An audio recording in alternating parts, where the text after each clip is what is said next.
आदित्य, तू पारूला दिलेलं वचन विसरलायस का? अरे लग्नाच्या बंधनात अडकताना तुम्ही एकमेकांना दिलेल्या वचनांना काही अर्थच राहत नाही. मग तू ऐक माझं, अहिल्या पारूच्या बाबतीत खूप इमोशनल आहे. तुम्ही जर का पळून गेलात तर ही बातमी समाजामध्ये पसरायला वेळ नाही लागणार आणि पारूची बदनामी होऊ नये म्हणून अहिल्या स्वतःहून तुमचं लग्न लावून दिलं. पण आता जर का तू अहिल्याला सांगायला गेलास आणि तिला कळलं की तू पारूशी आधीच लग्न करून बसलायस, तो धक्का तिला नाही सहन होणार. ठीक आहे, ठीक आहे, मी पारूला घेऊन पळून जायला तयार आहे. एक वेळ मी जरी तयार झालो ना पारूला इथून घेऊन पळून जायला, तरी पारूचं काय? ती नाही तयार होणार. तुम्हाला माहिती आहे ना तिचा स्वभाव. आदित्य, मी या गोष्टीला अजिबात तयार नाही.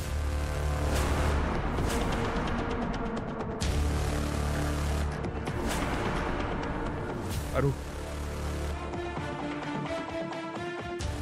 अरू,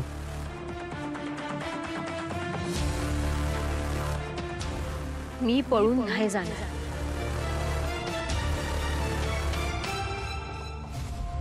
पारू, हे बघ. श्रीकांत सर, हे बघा, काय बी झालं तरी मी पळून नाही जाणार. माझ्या देवी आईंचा लई विश्वास आहे माझ्यावर, आणि त्यांचा विश्वास मोडून मी त्यांच्या विरोधात नाही जाऊ शकत. काय होईल फार फार तर आदित्य सरांचं साजिरी मॅडम सोबत लग्न होईल आणि एक वेळेस मी सहन सुद्धा करेन. पण माझ्या देवी यांच्या डोळ्यात पाणी आलेलं मी नाही बघू शकत. अरे पण मला पण विचार ना, मला नाही करायचं त्या साजिरी सोबत लग्न यार. आदित्य सर, मला समजतंय समज, पण तुम्हाला आठवतंय ना, तुम्हीच वचन दिलं होतं मला की देवी आई आणि माझ्यामध्ये एकीची निवड करायची वेळ आली तर तुम्ही देवी आईंची निवड कराल. आणि आता जर देवी आईंना तुमचं लग्न साजिरी मॅडम सोबत व्हावं अशी इच्छा असेल तर तुम्ही देवी आईंची इच्छा पूर्ण करा प्लीज. आदित्य सर, तुमचं लग्न साजिरी मॅडम सोबत झालं तरी आयुष्यभर मी तुमच्या नावाचं मंगळसूत्र माझ्या गळ्यात घालेन. माझ्यासाठी माझा नवरा तुम्हीच असाल. खूप चुकीचं आहे. तू परस्पर का ठरवतेस? हे बघ पारू, तू काही काळजी करू नकोस, इकडचं आम्ही सांभाळू. तू जा आदित्य बरोबर. मी नाही म्हणलं ना, माझा जीव गेला तरी बी चालेल, पण माझ्या देवी आईंची फसवणूक मी कधीच करणार नाही.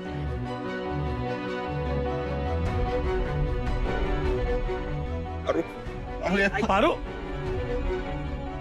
मी तुम्हाला सांगितलं ना, अरू या गोष्टीसाठी नाही तयार होणार. पारू तयार नसले म्हणून काय झालं?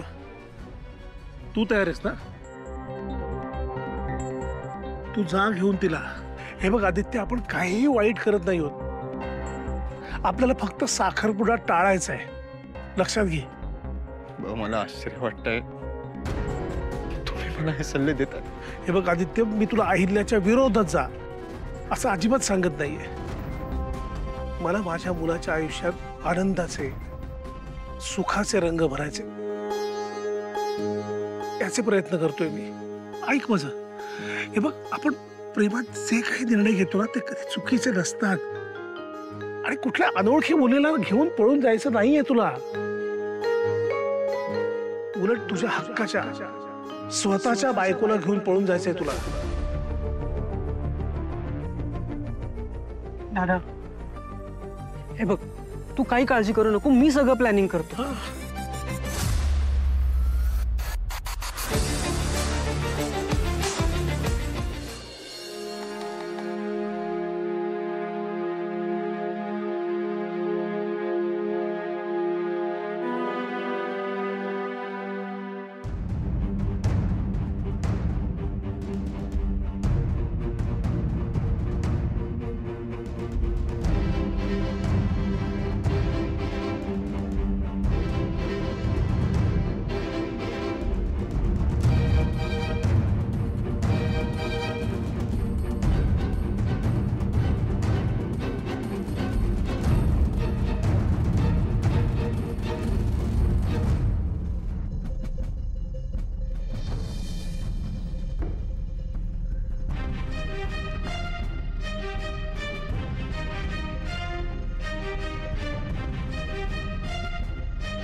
Paru, I am sorry. तू ऐकत नव्हतीस म्हणून मला हे करावं लागलं. माझ्याकडे दुसरा कुठला पर्याय नव्हता Paru. I am really sorry. चल, येईल कोणतरी. चल, वेळ नाही आपल्याकडे. हा चल चल.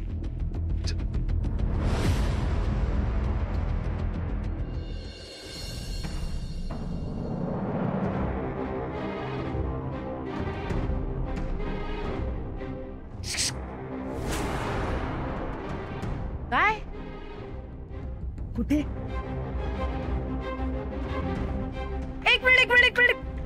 एक मिनिट थांबा. काय कुठे चाललात तुम्ही? आणि हिला असं घेऊन कुठे चाललात? काय झालं? बरी आहे नाही? पारू, काय झालं हिला? ही जिवंत आहे ना का गेली? दिशा, गप्प बसा. एकदम चुप. एवढं चिडलायस म्हणजे नक्कीच काहीतरी झालेलं आहे. एक सासूमा, दिशा शांत राहा प्लीज. एक सासूमा. दिशा गप्प राहा ना. काय झालंय? हे बघा, पारूला काहीतरी झालंय. कुठेतरी घेऊन चाललेत तिला. पारूला काय झालंय?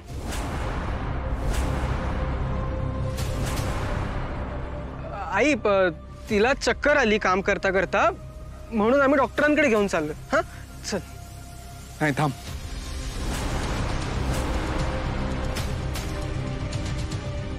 बस झालं.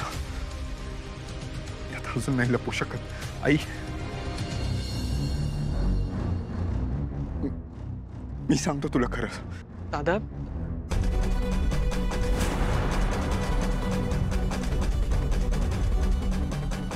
काय झालंय आदित्य?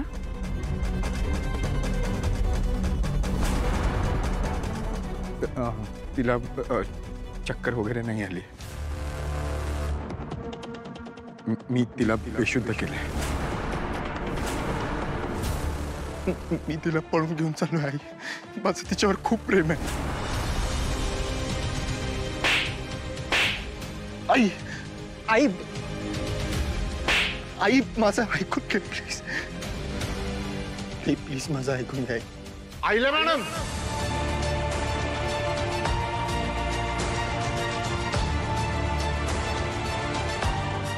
आईला मॅडम, तुम्ही आदित्य बाबांना कशाला मारताय? त्याच्यात त्यांची काही बी चूक नाही. मारुती, तू ह्या सगळ्यात मध्ये पडू नकोस हा. आणि तू का त्याची बाजू घेतोयस? तू पण सहमत आहेस का या सगळ्याशी? म्हणजे तूही फसवलंयस मला. आईला मॅडम, मी देवाची शपथ घेऊन सांगतो, मी नाही फसवलं तुम्हाला. मामा, मी नाही फसवलं तुम्हाला.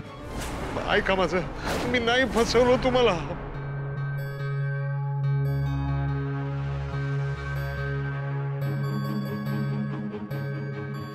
माफ करा आईला मॅडम. नाही नाही, मी तुम्हाला नाही फसवलं. मी नाही फसवलं तुम्हाला. देवा शपथ, मी नाही फसवलं तुम्हाला. मी तुम्हाला नाही फसवलं. मी नाही फसवलं तुम्हाला.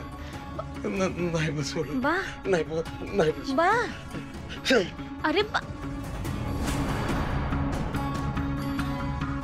बा, काय काय झालंय? तू असं का बडबडत होतास आता? पारू, आज आदित्य बाबांनी तुला पळून जाण्याबद्दल सांगितलं. मी ते ऐकलं. पर तू त्यांच्या बरोबर पळून जायला नकार दिला. मला तुझा अभिमान वाटतो. आणि आयुष्यात एक गोष्ट लक्षात ठेव, या बापाची मान खाली जाईल असं कधी बी वागू नको. आणि सगळ्यात महत्वाचं म्हणजे तुझ्या देवी आईंना कधीच फसवू नको. बा, तुझा विश्वास आहे ना माझ्यावर? मी काय बी झालं तरी माझ्या देवी आईनं कधीच नाही फसवणार.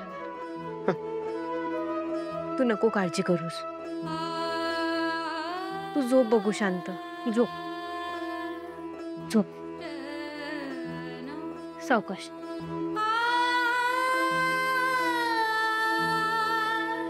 शांत झोप.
Aditya, good morning. अरे तुला सकाळी सकाळी फूल बघायला आवडतं ना, म्हणून मी तुझ्यासाठी माझ्या आवडीचं गुलाबाचं फूल घेऊन आले. किती फ्रेश वाटतंय ना. नाही हो पण साजरी ॲक्च्युली मला ना जास्वंदीचं फूल बघायची सवय आहे आणि पारू ते रोज घेऊन येत असते, त्यामुळे. आदित्य ठीक आहे, अरे होईल हळूहळू सवय.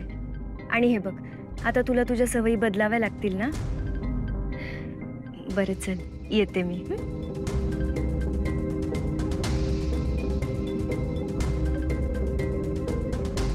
पारू, तू उद्यापासून जास्वंदीचं फूल नको ठेवूस, ओके? मी गुलाबाचं फूल ठेवत जाईन.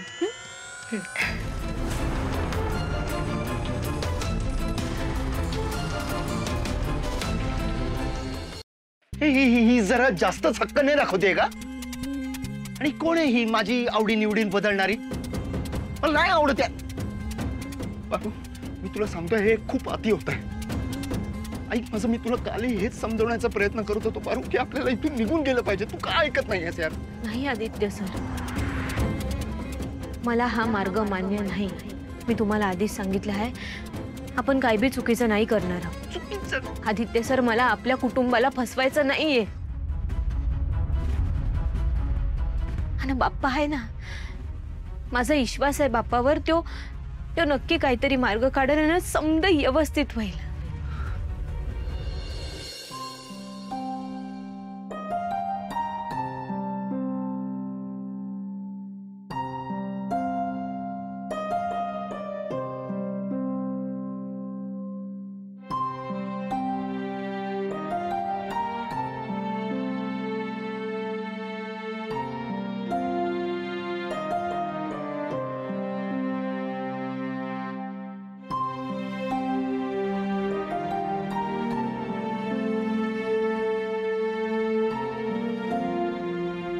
आता मलाच लवकरात लवकर काहीतरी करावं लागेल. नाही आबा, मी तुमचं काही ऐकणार नाहीये. आई बघा ना, आबा कसं करतायत. गावी जायचं म्हणतायत, अजिबात ऐकत नाहीयेत माझं. तुम्हीच सांगा आता तुमच्या भावाला. दादा, असं अचानक का जातोयस तू? सगळं ठीक आहे ना? सगळं ठीक आहे ग. माझाच गैरसमज झाला. मला असं वाटलं होतं की माझ्या मुलीला इथे त्रास दिला जात असेल, तिचा छळ होत असेल. पण माझी आता खात्री पटली आहे, तुम्ही माझ्या मुलीची छान काळजी घेताय, तिला मान सन्मान देताय. म्हणतात की लेकीच्या सासरी बापानं जास्त काळ राहू नये. त्यामुळे आता मला असं वाटतं की मी निघावं. आणि राहिला प्रश्न तो त्या महामायेचा, दिशाचा. ती या घरात आधीपासून उपरीच होती आणि उपरीच राहणार आहे. तिला हे घर सोडून जावंच लागेल. आणि कसं आहे अहिल्या, मी खूप दिवस इथे राहिलो. गावाकडे खूप कामं खोळंबली आहेत. प्रतापवर एकट्यावरती जबाबदारी पडते. त्यामुळे आता जायला हवं मला. बरोबर आहे दादा तुझं, पण जाताना बहिणीच्या हातचं जेवून जावं लागेल. प्रिया, आजचं जेवण मी बनवणार माझ्या भावासाठी. अरे वा. आई अहो तुम्ही कशाला, मी बनवते ना स्वयंपाक. खरं तर दादामुळेच तू या घरात आली आहेस, त्यामुळे आज तू जेवण बनवलंस तर आवडेलच मला.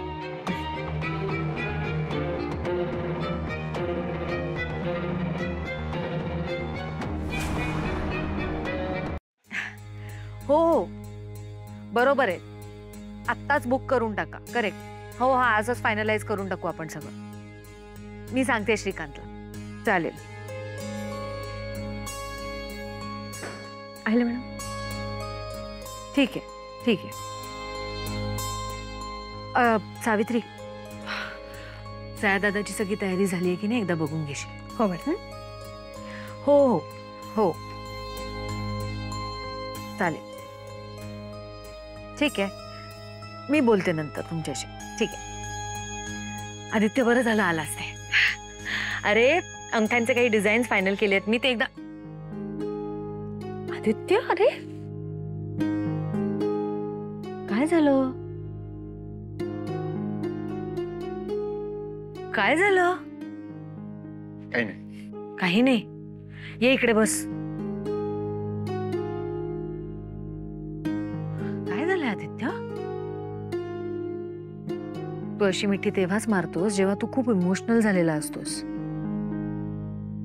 काय होतंय?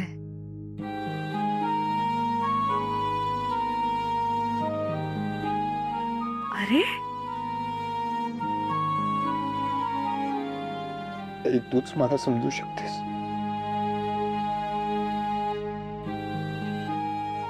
आजपर्यंत मी कधी काही चुकीचं वागलो असेल तर तू कान पकडून माझी चूक सुधारली असेल.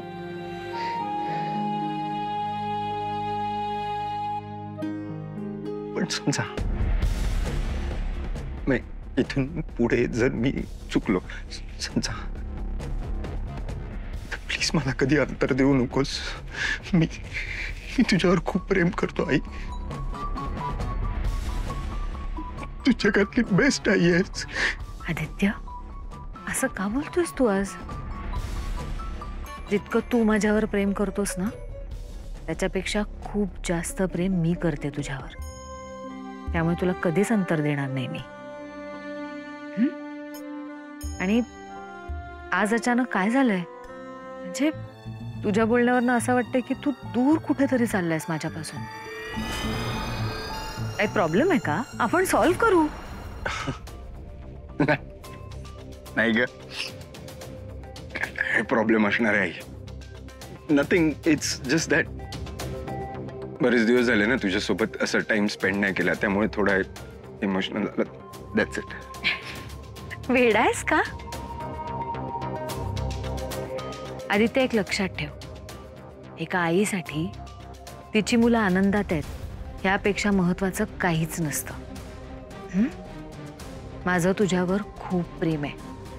मी तुला कधीच अंतर देणार नाही.